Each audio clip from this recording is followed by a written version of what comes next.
Audio Jungle.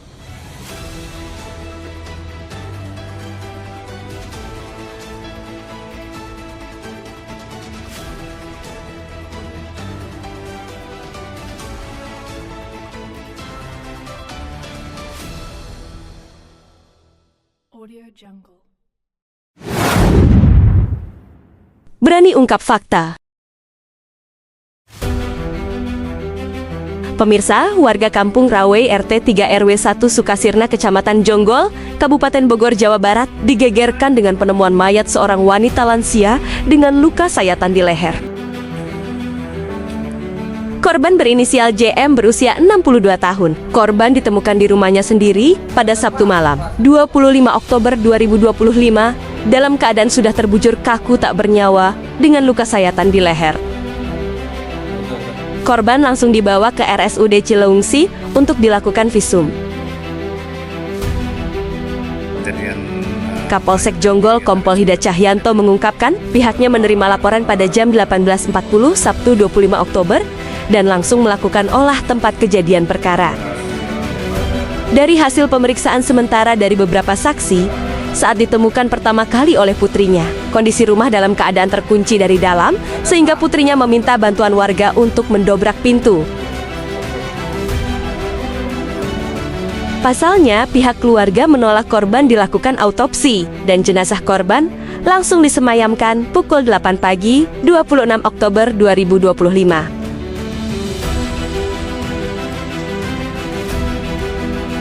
Polisi telah mengamankan sejumlah barang bukti, berupa sebilah pisau yang ditemukan di bawah bantal dekat korban, dan pakaian korban yang bersimbah darah. Sejauh ini kepolisian belum bisa menyimpulkan penyebab pasti kejadian tersebut. Namun Polsek Jonggol masih tetap melakukan penyelidikan lebih lanjut.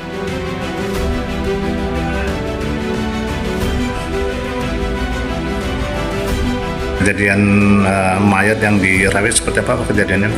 Jadi perkembangan setelah kita melalui proses penyelidikan dan pemeriksaan saksi-saksi, juga hasil daripada visum et repertum yang kita ajukan terhadap jenazah di RSUD Cileungsi, sampai sejauh ini kami masih dalam proses penyelidikan dan juga mencari alat bukti lainnya. Namun demikian, dari hasil pemeriksaan para saksi yang saat itu ada di TKP, sejauh ini kami belum bisa menyimpulkan apapun mengenai peristiwa yang terjadi. Intinya, keterangan para saksi menyatakan bahwa pada saat itu pintu terkunci dari dalam, sehingga saat itu para saksi ini, termasuk diantaranya adalah anak dari almarhum, melakukan mendobrak pintu kamar, dan memang di dalamnya ditemukan bahwa korban sudah dalam keadaan meninggal dengan luka sayatan, satu buah luka sayatan di bagian leher. Kejadian itu hari apa? Kejadiannya hari Sabtu, dilaporkan kepada kami pukul 18.40 waktu Indonesia bagian Barat. Setelah kami tiba di sana, memang kita temukan bahwa almarhum sudah dalam keadaan meninggal dunia. Saksi-saksi ada berapa orang? Saksi-saksi yang kita periksa, ada 5 saksi yang kita periksa.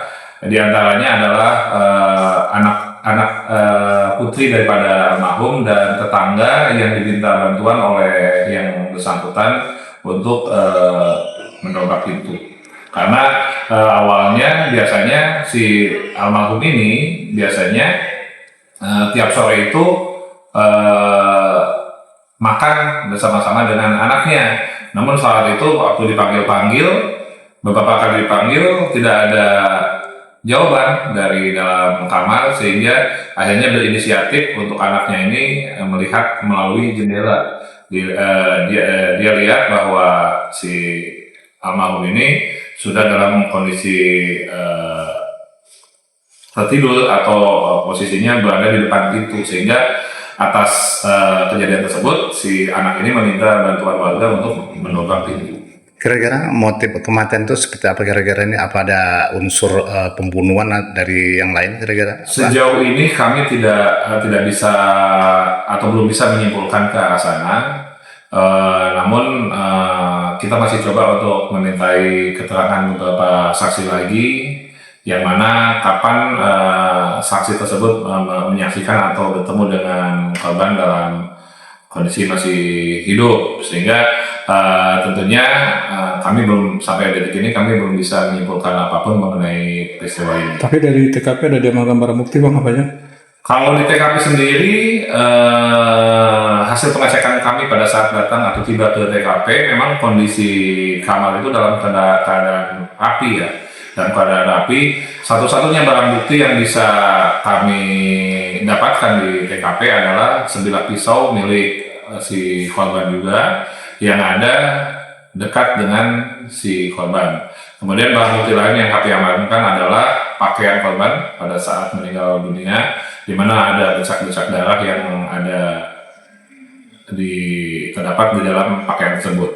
Kami juga pada saat melaksanakan olah TKP sudah melibatkan dari fungsi identifikasi dari Satreskrim Polres Bogor, dan tentunya itu juga jadi bahan pendalaman kami tentunya nantinya bagaimana kita mendalami TKP, kemudian kita juga mendalami hasil pemeriksaan daripada RSUD Cilengsi, dan juga mendalami keterangan dari sekian banyak saksi yang sudah kami minta keterangan.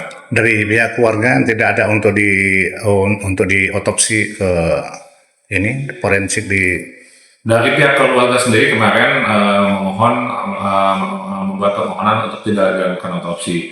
Kemudian kami juga berkoordinasi dengan pihak rumah sakit, dan pihak rumah sakit menyatakan bahwa memang ada hanya satu luka sayatan saja. Kemudian di tubuh korban juga tidak ditemukan baik itu lebam dan hasil kekerasan lainnya. Jadi satu-satunya yang menimbulkan almarhum meninggal dunia adalah satu luka yang berada di posisinya di leher korban. Tapi pihak kepolisian tetap untuk mengusut tuntas dari permasalahan kasus kematian ini. Intinya kami dari pihak kepolisian masih mengedepankan azas praduga tidak bersalah atau presumption of innocent. Sebaliknya kami juga mencoba untuk membuat terang benderang masalah ini dengan melakukan proses-proses penyelidikan. Artinya kami mencoba untuk mencari hal-hal lain.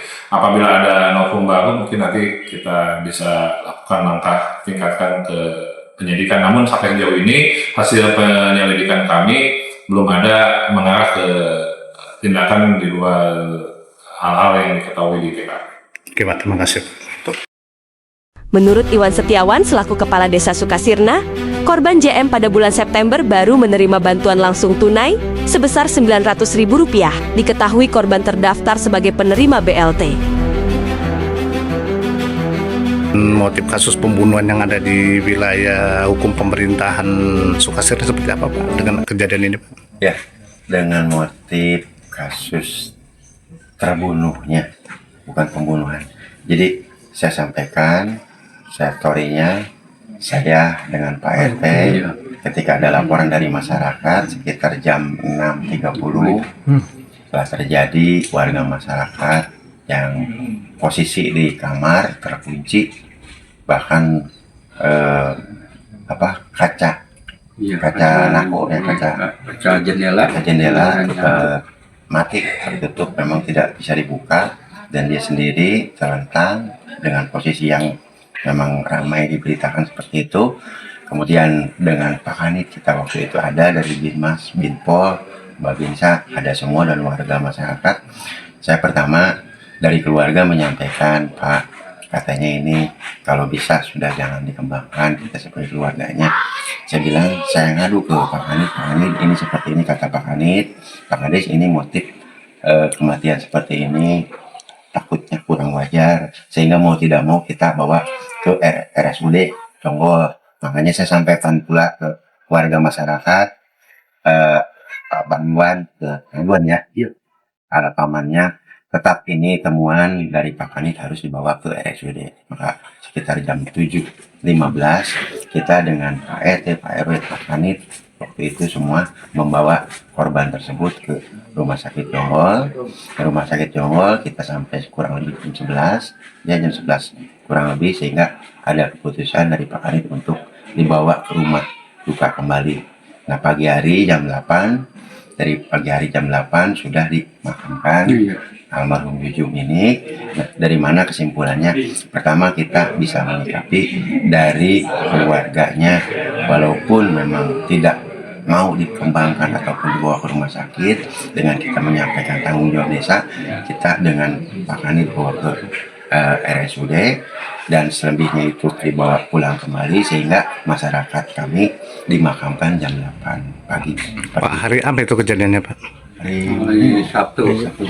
Iya. Minggu berarti. Iya. Kita minggu kejadiannya Sabtu sekitar jam 6 kurang. Jadi menurut masyarakat kurang lebih 1 jam tidak terpantau. Kita pantaunya jam 7 kurang. Pak, dari pihak keluarga apa yang ada respon apapun dari keluarga, apa Pak yang rasa keberatan Pak dari keluarga, dari pihak korban sendiri Pak? Sementara ini yang kita tahu dari pihak keluarga, dia keluarga yang tinggal satu dari sekian keluarga sudah pada meninggal. Bu Jujum ini sendiri dia dan punya anak yang pertama perempuan, Yati. sedang kerja di swasta, ya di UMKM, dan yang keduanya anaknya laki-laki sekolah SMP. Ini Pak yang laki-laki kerja di Kanangayam. Dari Kanangayam. Jangan. Iki ya. Semuanya. Pak, dengan kejadian itu Bapak melihat langsung si korban seperti apa Pak? Udah gorok ini. Tergorok itu dalam atau tergores, hanya tergores? Kurang tahu, saya lihatnya jauh Pak. Tapi ke dalam keadaan kaku ya Bapak lihat itu ya Pak? Lehernya putus atau gimana Pak? Sempat putus. Enggak putus ininya doang. Itu senjata tajamnya berbentuk apa itu Pak? Pisau kecil. Ditemukan nih Ya, ditemukan sama polisi di di bawah bantal. bawah bantal. Pas kejadian itu ada yang dengar ribu-ribu tuh nggak? Teriak-teriak. Nggak ada. Pak, dari tetangga sendiri apa Pak respon dari tetangga sendiri Pak? Nggak ada apa-apa, itu mah kata keluarga katanya itu mah bunuh diri gitu. Dari pihak Itu tetangga. keluarga. Dari keluarga. Keluarga meyakini Iya, bunuh diri itu. keluarga ya. Pak, dengan kejadian itu Pak, dari Pak Lurah sendiri kenapa tidak dibawa ke Rumah Sakit Keramat Jati, ke Mabes Polri gitu Pak, untuk diotopsi gitu? Saya sudah melaksanakan kewajiban dari pemerintah desa dengan kita sampaikan ya tadi. Kemudian kalau ke tingkat lebih lanjut kan di situ ada bagiannya. Kebetulan sudah ditangani oleh Pak Kanit. Jadi saya serahkan ke beliau. Bahkan kemarin informasi beliau pun bukan mendiamkan, artinya tetap melaksanakan kewajiban beliau untuk investigasi ke daerah yang khawatir tidak ada yang diingatkan. Tetap ditindaklanjuti ya Pak? Tetap saja.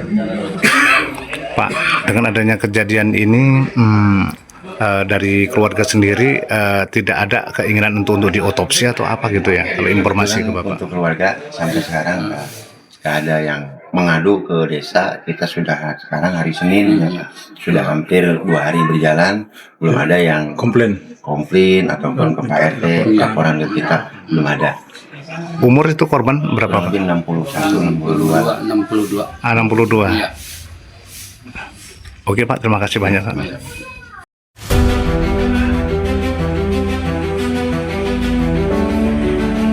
Dari Bogor, Jawa Barat, Adi Gusaputra TV3 Indonesia melaporkan.